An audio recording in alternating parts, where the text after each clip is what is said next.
The wind rolled low across the prairie like a whispered warning, bending the tall grass in silver waves beneath the rising sun. Morning on the frontier was usually honest work and quiet thoughts. For Caleb Turner, it was routine. Saddle up, check the fences, ride the herd, and make it back before dusk painted the sky in rust and fire. Caleb wasn't a man of many words. The prairie had a way of trimming unnecessary speech from a person. You learned to listen, to hoofbeats, to the crackle of distant thunder, to the restless shuffle of cattle when something wasn't right. That morning, something wasn't right. He noticed it first in the milk pails. The Turners ran cattle just outside the dusty town of Red Hollow. Most ranchers there focused on beef, but Caleb's late father had believed in diversifying. So they kept a handful of dairy cows too, sturdy brown jerseys with patient eyes and gentle temperaments. Only lately, they'd been producing less milk. At first, Caleb blamed the weather, then the feed, then himself. But when he ran his hand over Daisy's flank and found her udder suspiciously light again, he frowned. "Now that ain't natural," he muttered. Someone was milking his cows. The idea might have sounded ridiculous in town. Who steals milk? But out on the frontier, desperation wore many faces. Caleb decided to wait. That evening, instead of heading back to the ranch house after supper, he saddled his horse, Dusty, and rode out quietly toward the dairy shed.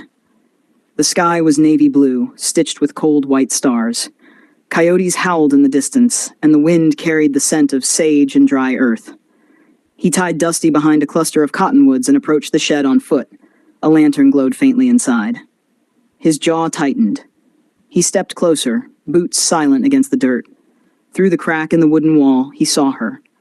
She was kneeling beside Daisy, her movements careful and practiced. Milk streamed rhythmically into a tin bucket. She wore a faded blue dress, patched at the elbows, and her dark hair was loosely braided over one shoulder. Even in the dim lantern light, her features were striking. High cheekbones, determined eyes, lips pressed in concentration. She didn't look like a thief. She looked desperate. Caleb pushed the door open. It creaked loudly. She startled, knocking the bucket sideways. Milk sloshed onto the dirt floor. For a heartbeat, they just stared at each other. Her eyes were the color of storm clouds, fierce and afraid all at once. "I ain't armed," she said quickly, standing but keeping distance between them. "And I ain't here to cause harm." "You're stealing," Caleb replied evenly. Her chin lifted.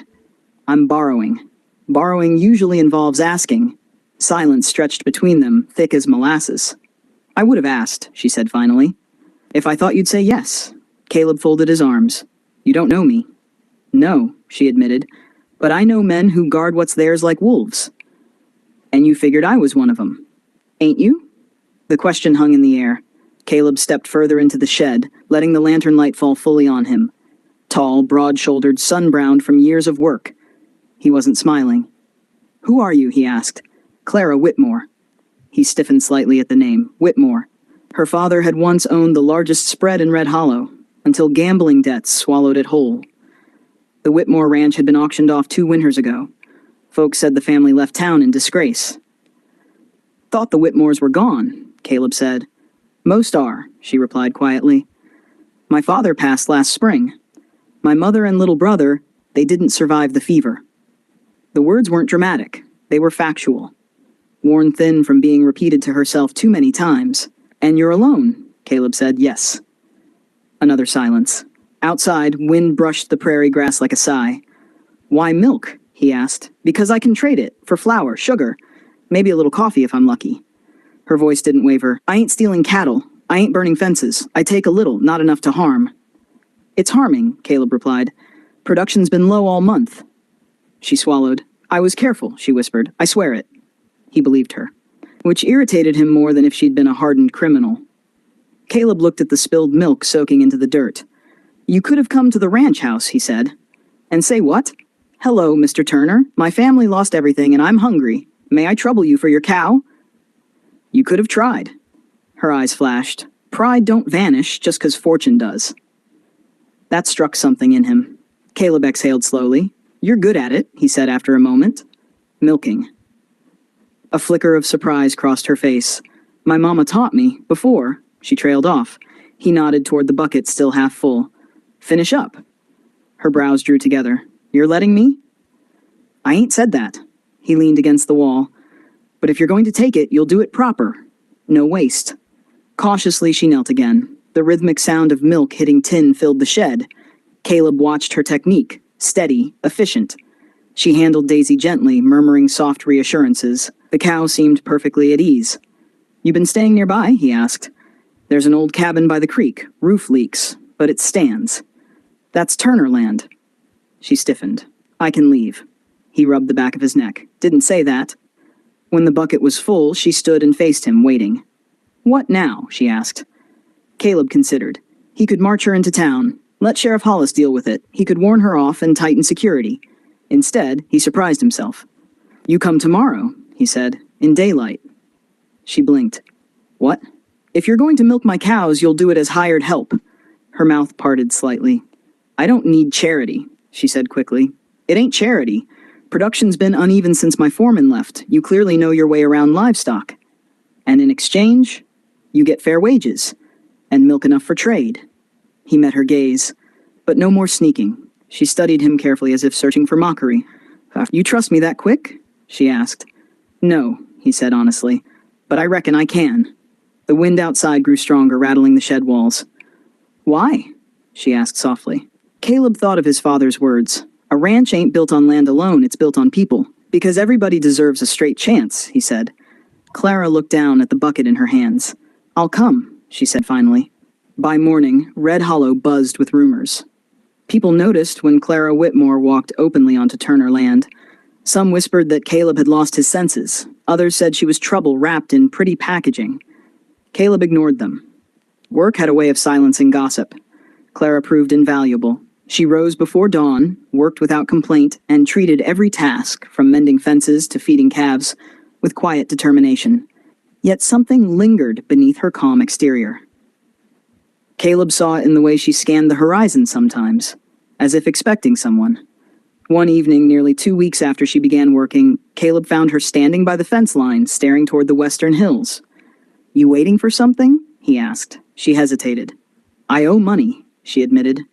"My father's last debt, a man named Silas Boone." Caleb's expression darkened. Boone wasn't just a creditor. He was a land shark, a ruthless opportunist who thrived on others' misfortune. "He knows you're here?" Caleb asked. "I reckon he will soon." As if summoned by her words, a dust cloud appeared on the distant road. Horsemen, 3 of them. At their lead rode a tall man in a black coat despite the heat.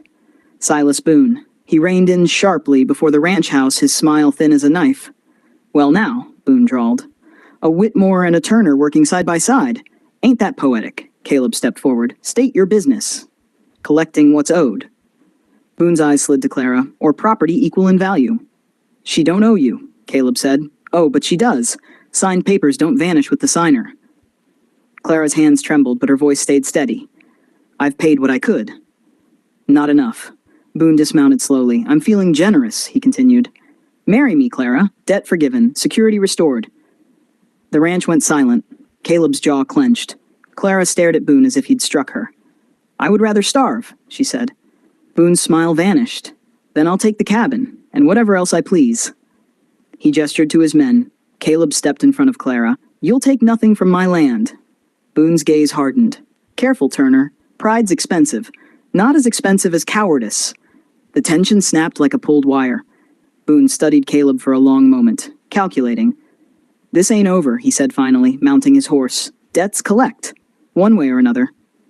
They rode off in a storm of dust. Clara exhaled shakily.